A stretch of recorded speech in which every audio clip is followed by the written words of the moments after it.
প্রিয় দর্শক, আসসালামু আলাইকুম। আশা করি আপনারা সকলে আল্লাহর রহমতে অনেক ভালো আছেন। তো বন্ধুরা, আমি আজকে আপনাদের মাঝে আরও একটি মহা ঔষধি গাছের শিকড় নিয়ে হাজির হয়েছি। তো বন্ধুরা, এই ঔষধি গাছের শিকড়গুলো কারা সেবন করবেন? তো বন্ধুরা, যারা দীর্ঘদিন যাবৎ যৌবনকালে অতিরিক্ত হস্তমৈথুন করতে করতে নিজেদের লিঙ্গের অবস্থা দুর্বল করে ফেলেছেন, এখন আপনাদের লিঙ্গ 1 থেকে 1.5 মিনিটের মধ্যে নিতে পারে। তো বন্ধুরা, অথবা আপনাদের বীর্য অনেক পাতলা হয়ে গেছে, অথবা বীর্য দ্রুত বীর্যপাত হয়ে যায়, তারা যদি এই ঔষধি গাছের শিকড় পানির সাথে টানা 7 দিন কবিরাজি নিয়মে সেবন করতে পারেন, তাহলে কিন্তু আপনাদের লিঙ্গের সকল সমস্যা ভালো হয়ে যাবে। তো বন্ধুরা, আপনাদের লিঙ্গ 2 থেকে 3 ঘন্টা দাঁড়িয়ে থাকবে এবং পাগলা ঘোড়ার মতো দৌড়াবে, পাগলা ঘোড়ার মতো টনটন করবে, আপনারা যদি এই ঔষধি গাছের শিকড়গুলো টানা 7 দিন পানির সাথে সেবন করতে পারবেন। তো বন্ধুরা, আমি আপনাদেরকে বলে দেবো এই ঔষধি গাছের শিকড়গুলো আপনারা কীভাবে পানির সাথে টানা 7 দিন সেবন করবেন। তার জন্য আপনাকে সম্পূর্ণ ভিডিওটি দেখতে হবে। তো বন্ধুরা, তাছাড়াও আপনারা যদি আপনার স্ত্রীর সাথে টানা 2 থেকে 3 ঘন্টা এবং তার থেকেও বেশি সময় ধরে সহবাস করতে চান, তাদের জন্য কিন্তু এই ঔষধি গাছের তারা যদি এই ঔষধি গাছের শিকড় অথবা এই ঔষধি গাছের ফলগুলো টানা 7 দিন সেবন করেন, তাহলে কিন্তু আপনারা আপনার স্ত্রীর সাথে টানা 2 থেকে 3 ঘন্টার মতো সহবাস করতে পারবেন।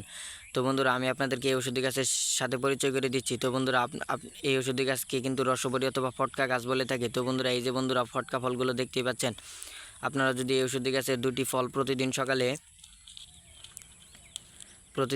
এই ঔষধি গাছের 2টি ফল সেবন করতে পারেন, তাহলে কিন্তু আপনারা আপনার স্ত্রীর সাথে টানা 2 থেকে 3 ঘন্টা এবং তার থেকেও বেশি সময় ধরে সহবাস করতে পারবেন। তো বন্ধুরা, তাছাড়াও আপনাদের যদি লিঙ্গের যে কোনো সমস্যা অথবা যৌবনের যে কোনো সমস্যা এই ঔষধি গাছের দ্বারা ভালো হয়ে যাবে। তো বন্ধুরা, অবশ্যই এই ঔষধি গাছের শিকড় অথবা এই ঔষধি গাছের ফলগুলো আপনারা মনের মধ্যে বিশ্বাস রেখে সেবন করবেন, তাহলে কিন্তু আপনারা এই ঔষধি গাছের কার্যকারিতা এবং উপকারিতা পেয়ে যাবেন। তো বন্ধুরা, আপনারা যদি বিবাহ করতে ভয় পান, কারণ আপনাদের লিঙ্গের সমস্যা রয়েছে, অথবা আপনারা যৌবনকালে অতিরিক্ত হস্তমৈথুন করতে করতে আপনাদের লিঙ্গ এখন দুর্বল করে ফেলেছেন, অথবা লিঙ্গ 1 থেকে 1.5 মিনিটের মধ্যে নিতে পড়ে, অথবা ধ্বজভঙ্গ রোগ হয়ে গেছে, তারা যদি এই ঔষধি গাছের শিকড় টানা 7 দিন পানির সাথে সেবন করতে পারেন, তাহলে কিন্তু আপনাদের লিঙ্গ 2 থেকে 3 ঘন্টার মতো দাঁড়িয়ে থাকবে, অথবা লিঙ্গ থেকে 2 থেকে 3 ঘন্টার মতো মাল ধরে রাখতে পারবেন, যদি এই ঔষধি গাছের শিকড় অথবা এই ঔষধি গাছের ফলগুলো আপনারা মনের মধ্যে বিশ্বাস রেখে কবিরাজি নিয়মে টানা 7 দিন সেবন করতে পারেন, তাহলে কিন্তু আপনার স্ত্রীর কাছে টানা টাইগার পুরুষ, একজন বীর পুরুষ হয়ে যাবেন, যদি এই ঔষধি গাছের শিকড় অথবা এই ঔষধি গাছের ফলগুলো আপনারা সেবন করেন।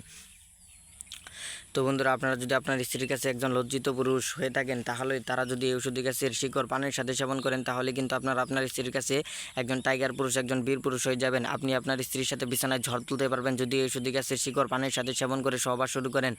তো বন্ধুরা, কীভাবে আপনারা এই ঔষধি গাছের শিকড়গুলো সেবন করবেন তা আমি আপনাদেরকে বলে দিচ্ছি এখন। তার আগে আপনারা যদি আমাদের চ্যানেলে নতুন দর্শক হয়ে থাকেন, তাহলে অবশ্যই চ্যানেলটি সাবস্ক্রাইব করে দেবেন। তো বন্ধুরা, এই ঔষধি গাছের শিকড়গুলো সেবন করার জন্য অবশ্যই আপনাকে এই ঔষধি গাছের শিকড়, সামান্য একটু শিকড় ভালোভাবে ধুয়ে শিকড় কেটে নিতে হবে। তারপরে আপনারা যদি একটি পান এবং আপনারা যদি 1 চা চামচ মধু, 1 চা চামচ কালি জিরা দিয়ে, একটি রসুন দিয়ে যদি সহবাসের আধা ঘন্টা আগে ঔষধি গাছের শিকড়গুলো পানের সাথে সেবন করেন, তাহলে কিন্তু আপনারা আপনার স্ত্রীর সাথে টানা 2 থেকে 3 ঘন্টা এবং তার থেকেও বেশি সময় ধরে সহবাস করতে পারবেন। আপনাদের লিঙ্গ থেকে 2 থেকে 3 ঘন্টার মতো মাল ধরে রাখতে পারবে। আপনার স্ত্রীকে আপনি এক রাতের মধ্যে ঘায়াল করতে পারবেন, এবং আপনি হবেন আপনার স্ত্রীর কাছে একজন টাইগার পুরুষ, একজন বীর পুরুষ। তো বন্ধুরা, ভিডিওটি ভালো লাগলে অবশ্যই চ্যানেলটি সাবস্ক্রাইব করে দিবেন, তাহলে আমাদের নতুন নতুন ভিডিওগুলো আপনারা সবার আগে পেয়ে যাবেন।